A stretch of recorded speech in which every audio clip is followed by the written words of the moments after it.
नमस्कार दोस्तों, Aarav study point में आप सभी का स्वागत है। दोस्तों, इस वीडियो में मैं आपके लिए 12 दिसंबर को रेलवे ग्रुप डी की परीक्षा में सेकंड पाली में जितने भी क्वेश्चन आए हुए थे उन सभी क्वेश्चनों को लेकर आया हूं। तो दोस्तों, वीडियो पर बने रहें और वीडियो को अंत तक ज़रूर देखिए। अगर आपका रेलवे ग्रुप डी का एग्ज़ाम है तो चैनल को सब्सक्राइब कर बेल आइकन को अवश्य दबा दीजिए, जिससे हमारे आने वाली वीडियो की नोटिफिकेशन आप तक पहुँचती रहे। दोस्तों, वीडियो मात्र 10 से 15 मिनट की होने वाली है और इस वीडियो में सेकंड शिफ्ट में जितने भी क्वेश्चन आए हुए थे आपके रेलवे ग्रुप डी की परीक्षा में, सभी क्वेश्चनों का एनालिसिस आपको करा दिया जाएगा। तो देरी न करते हुए देखते हैं सेकंड पाली में कौन कौन से क्वेश्चन आपकी परीक्षा में पूछे गए थे। तो देखिए, पहला क्वेश्चन पूछा गया था 2025 में किस पैरा खिलाड़ी को प्रमुख ध्यानचंद खेल रत्न पुरस्कार से सम्मानित किया गया है। तो देखिए, इस क्वेश्चन का जो राइट आंसर था वो था ऑप्शन बी। और आपको बता दें, यह क्वेश्चन आपका दूसरी बार रेलवे ग्रुप डी की परीक्षा में पूछा जा रहा है। ठीक है, देखिए अगला क्वेश्चन कौन सा आया हुआ था। अगला क्वेश्चन था 2025 के म्यांमार भूकंप के जवाब में भारत द्वारा शुरू किए गए ऑपरेशन का नाम क्या है। तो इसका जो राइट आंसर था वो था ऑप्शन सी, ऑपरेशन ब्रह्मा। ठीक है, ये था इस क्वेश्चन का राइट आंसर। यहाँ पर देखिए थोड़ी डिटेल भी है कि ऑपरेशन ब्रह्मा भारत सरकार द्वारा 28 मार्च 2025 को म्यांमार में आए हुए विनाशकारी भूकंप के जवाब में शुरू किया गया था। यह मानवीय राहत और बचाव अभियान है। ठीक है, देखते हैं अगला क्वेश्चन। अगला क्वेश्चन देखिए, ये पूछा गया था कि 2025 लॉरेंस वर्ल्ड स्पोर्ट्स अवार्ड में breakthrough of the year का पुरस्कार किसे दिया गया है। तो देखिए, इस क्वेश्चन का जो राइट आंसर था वो था ऑप्शन सी, लामिन यामल। देखिए फ्रेंड्स, जब से आपके रेलवे ग्रुप डी की परीक्षा स्टार्ट हुई है, जब से आपके इस परीक्षा में लॉरेंस वर्ल्ड स्पोर्ट्स से संबंधित हर शिफ्ट में आपका प्रश्न पूछा जा रहा है। तो आपसे रिक्वेस्ट है, आपका भी एग्ज़ाम है तो लॉरेंस वर्ल्ड स्पोर्ट्स में जितने भी अवार्ड दिए गए हैं उनको ज़रूर देख कर जाइए। ठीक है, आगे देखिए अगला क्वेश्चन। देखिए यहाँ पर थोड़े नाम भी लिखे हुए हैं। यहाँ पर देखिए, world sports women of the year किसे मिला है, सिमोन वाइल्स को, जो कि आपकी परीक्षा में ये आ चुका है। World team of the year, ये भी आपको परीक्षा में आ चुका है, किसे मिला है, रियल मैड्रिड। ठीक है, और आज देखिए ये आपका पूछा गया है, breakthrough of the year किसे मिला है, लामिन यामाल को। Comeback of the year किसे मिला है, रेबेका आंद्रे को। स्पोर्ट्समैन विद ए डिसेबिलिटी किसका है, ये जियांग युआन को। ये आपका कल आया हुआ था। एक्शन स्पोर्ट्स में sports person of the year किसे मिला है, ये टॉम पिडको को। हो सकता है आने वाली परीक्षा में आपकी परीक्षा में देखने को मिल जाए। ठीक है, स्पोर्ट्स फॉर गुड अवार्ड्स किसे मिला है, किक फॉर लाइफ को। और स्पोर्टिंग आइकन अवार्ड किसे मिला है, राफेल नडाल को। ठीक है, और ये क्वेश्चन आपका जो फर्स्ट वाली हुई है आज की 12 दिसंबर की, उसमें ये क्वेश्चन पूछा गया है। ठीक है, और भी जो भी आपके वर्ल्ड स्पोर्ट्समैन से जितने भी अवार्ड हैं सभी को आपको देख कर जाना है परीक्षा से पहले। ठीक है, आगे देखिए अगला क्वेश्चन। अगला क्वेश्चन में पूछा था कि मई 2025 में आईएनएस शारदा ने एक द्विपक्षीय मानवीय सहायता और आपदा राहत अभ्यास में भाग लिया। यह किस देश के साथ आयोजित किया गया था। तो देखिए, इसका राइट आंसर था ऑप्शन बी, मालदीव। अगला क्वेश्चन देखिए। अगला क्वेश्चन पूछा गया था मई 2025 में महात्मा ज्योतिबा भाई फूले की जयंती 2025 में कब मनाई गई। तो देखिए, ये मनाई गई थी 11 अप्रैल को। ऑप्शन बी था इस क्वेश्चन का राइट आंसर। बढ़ते हैं अगले क्वेश्चन की तरफ। अगला क्वेश्चन पूछा गया था ग्लोबल पीस इंडेक्स 2025 की रिपोर्ट के अनुसार सबसे कम शांतिपूर्ण देश के रूप में किस देश को अंतिम स्थान पर रखा गया है। तो इसका राइट आंसर था ऑप्शन सी, रूस।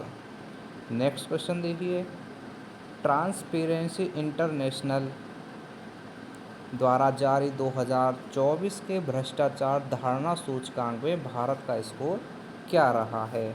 तो देखिए, भारत का जो स्कोर रहा है वो रहा है 38। ठीक है, यहाँ पर ये विकल्प किसी को काट कर सही कर लेना, आंसर था इसका 38। ठीक है, अगला क्वेश्चन देखिए।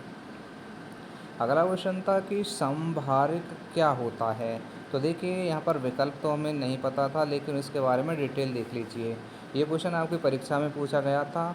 संभारिक वे विभिन्न तत्वों के परमाणु होते हैं जिनकी द्रव्यमान संख्या समान होती है, लेकिन परमाणु संख्या अलग अलग होती है। जिस भी विकल्प में ये दे रखा होगा वह विकल्प आपका सही होगा। ठीक है, बढ़ते हैं अगले क्वेश्चन की तरफ। देखिए, अगला जो क्वेश्चन पूछा गया था, जल यानी H2O के एक अणु में कितने परमाणु होते हैं। तो देखिए H2O में कितना है, H2O यानी कि H कितने हैं यहाँ पर, H हैं आपके 2। ठीक है, तो आंसर कौन सा हो जाएगा आपका, हाइड्रोजन परमाणु कितने हो गए इसमें, 2। ठीक है, ऑप्शन हो गया आपका ए सही। ठीक है, आगे बढ़ते हैं अगले क्वेश्चन की तरफ। देखिए, अगला क्वेश्चन यहाँ पर पूछा गया था कि ऑक्सीजन परमाणु का इलेक्ट्रॉनिक विन्यास क्या होता है। तो इसका जो राइट आंसर था वो था आपका option B 1s2 2s2 2p6। ये था आपके इस क्वेश्चन का राइट आंसर। आगे देखिए अगला क्वेश्चन। अगले क्वेश्चन में ये पूछा था कि अप्रैल 2025 में सुप्रीम कोर्ट ने ताजमहल पर कांच उद्योग के प्रभाव का आकलन करने के लिए किस संस्था को मूल्यांकन करने का निर्देशन दिया है। तो देखिए यहाँ पर 4 विकल्प आपको जो दिए गए थे वो तो मिल नहीं पाए, लेकिन यहाँ पर देखिए इस क्वेश्चन के बारे में जो डिटेल है उसे देख लीजिए, इससे आपको पता चल जाएगा। ठीक है, सुप्रीम कोर्ट ने ताजमहल पर कांच उद्योग के प्रभाव का आकलन करने के लिए राष्ट्रीय पर्यावरण इंजीनियरिंग अनुसंधान संस्थान यानी NEERI, ठीक है, इंटरनेशनल इन्वायरमेंटेशन इंजीनियरिंग रिसर्च इंस्टीट्यूट को मूल्यांकित करने का निर्देश दिया है। ठीक है, जिस भी ऑप्शन में आपका ये लिखा हुआ होगा वो ऑप्शन आपका राइट आंसर था। ठीक है, ताकि यह पता लगाया जा सके कि इन उद्योगों में होने वाला प्रदूषण स्मारक को कितना नुकसान पहुंचा रहा है और ज़रूरत पड़ने पर इन उद्योगों को स्थानांतरित करने के लिए आदेश दिया जा सके। ठीक है, तो कौन सा ये था, NEERI। ठीक है, ये भी जिस भी ऑप्शन में ये था वो आपका ऑप्शन राइट आंसर था। आगे देखिए, बीमा विस्तार योजना 2025 कब लॉन्च होगी। तो ये कब लॉन्च होगी, तो इसका जो राइट आंसर था वो था ऑप्शन बी दिसंबर 2025 में। यहाँ पर दिया गया है कि दिसंबर 2025 तक लॉन्च होने की संभावना है। यह एक नया व्यापक बीमा उत्पाद है जिसे विशेष रूप से ग्रामीण भारत के लिए डिज़ाइन किया गया है। ठीक है, आगे बढ़ते हैं अगले क्वेश्चन की तरफ। अगला क्वेश्चन था, एल्युमिनियम सल्फेट और बेरियम क्लोराइड की अभिक्रिया से बनने वाला बेरियम सल्फेट का रंग कैसा होता है। तो इसका रंग होता है सफ़ेद। ऑप्शन ए था इस क्वेश्चन का राइट आंसर। आगे देखिए अगला क्वेश्चन। भारत ने किस वर्ष तक शुद्ध शून्य उत्सर्जन प्राप्त करने का लक्ष्य निर्धारित किया है। तो राइट आंसर था 2070 तक। ठीक है, अगला क्वेश्चन देखिए। अगला क्वेश्चन था 2025 के आयुर्वेद थीम क्या थी, आयुर्वेद दिवस की थीम क्या थी। तो आंसर था आयुर्वेद लोगों और ग्रहों के लिए। ये था इस क्वेश्चन का राइट आंसर। आगे देखिए अगला क्वेश्चन। ये आपका खेल से क्वेश्चन आया हुआ था कि अर्जुन पुरस्कार 2024 में हॉकी के लिए किसे दिया गया है। तो देखिए यहाँ पर किस किसे दिया गया है, संजय, सुखजीत सिंह, जर्मनप्रीत और अभिषेक, इन तीनों को ये दिया गया है। ठीक है, सलीमा टेटे भारतीय महिला हॉकी टीम की कप्तान हैं और अर्जुन पुरस्कार से सम्मानित हैं। ठीक है, इन तीनों में से जौन सा विकल्प आपका दिया गया होगा वही आपका राइट आंसर होगा। आगे देखिए, अगला क्वेश्चन था कि सभी अंगों का भिन्न भिन्न कार्य क्यों होता है। तो बताइए इस क्वेश्चन का राइट आंसर क्या हो जाएगा। तो देखिए यहाँ पर क्या लिखा हुआ है, मानव शरीर में भिन्न भिन्न अंगों के कार्य भिन्न भिन्न होते हैं क्योंकि वे विभिन्न प्रकार की विशिष्ट कोशिकाओं से बने होते हैं। ठीक है, तो राइट आंसर क्या हो जाएगा इसका, ऑप्शन ए कोशिकाओं का भिन्न भिन्न होना। ठीक है, यहाँ पर लिखा हुआ है कि विशिष्ट कोशिकाओं से बने हुए होते हैं क्योंकि वे विभिन्न प्रकार की विशिष्ट कोशिकाओं से बने होते हैं। ठीक है, तो राइट आंसर कौन सा होगा इसका, ऑप्शन ए। आगे देखिए अगला क्वेश्चन। यदि एक व्यक्ति का द्रव्यमान m बराबर 75 किलोग्राम है, गुरुत्व त्वरण g 10 मीटर प्रति सेकंड है और वह 25 सेकंड में 8 मीटर की दूरी तय करता है, तो उत्पन्न शक्ति का मान कितना होगा। तो देखिए सोल्व कर लेना और आंसर आपको बता देते हैं। इसका आंसर था 240 वाट। ठीक है, न्यूमेरिकल है, आपको सोल्व करना पड़ेगा। आगे देखिए अगला क्वेश्चन, फरवरी 2025 तक प्रधानमंत्री भारतीय जन औषधि परियोजना के तहत भारत में कुल कितने जन औषधि केंद्र खोले जा रहे हैं? तो राइट आंसर था इसका ऑप्शन बी 15,057। ठीक है, ये था इस क्वेश्चन का राइट आंसर। बढ़ते हैं अगले क्वेश्चन की तरफ। 2025 में किस ग्रैंड स्लैम ने सभी मैचों में पूरी तरह स्वचालित इलेक्ट्रॉनिक्स लाइन कॉलिंग सिस्टम का उपयोग शुरू किया है? तो राइट आंसर था इसका ऑप्शन सी विंबलडन। अगला क्वेश्चन, अगले क्वेश्चन में पूछा था केंद्रीय बजट में हाल ही में जीवाश्म ईंधन पर निर्भरता कम करने के लिए किस मिशन की शुरुआत की गई है? तो देखिए यहाँ पर केंद्रीय बजट में जीवाश्म ईंधन पर निर्भरता कम करने के लिए राष्ट्रीय हरित हाइड्रोजन मिशन की शुरुआत की गई है।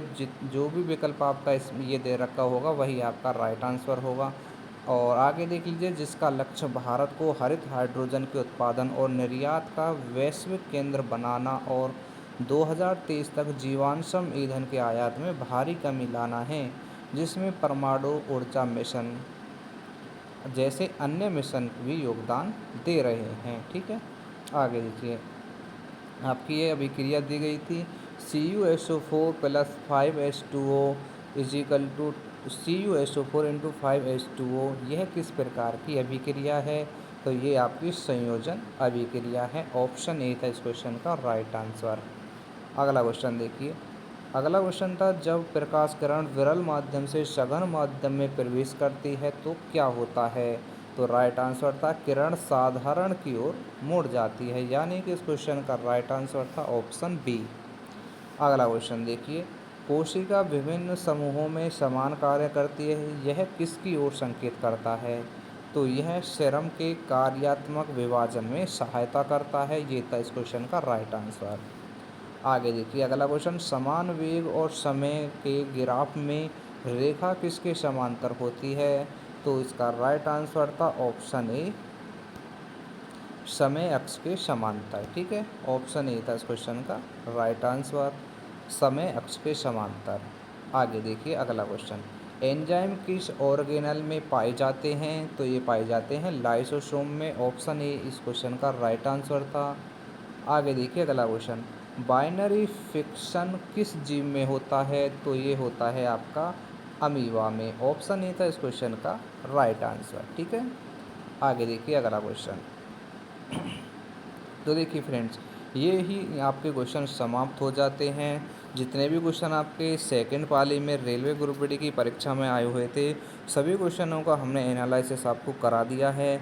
इसी प्रकार का 100% एनालिसिस पाने के लिए चैनल को अवश्य सब्सक्राइब कर लीजिए।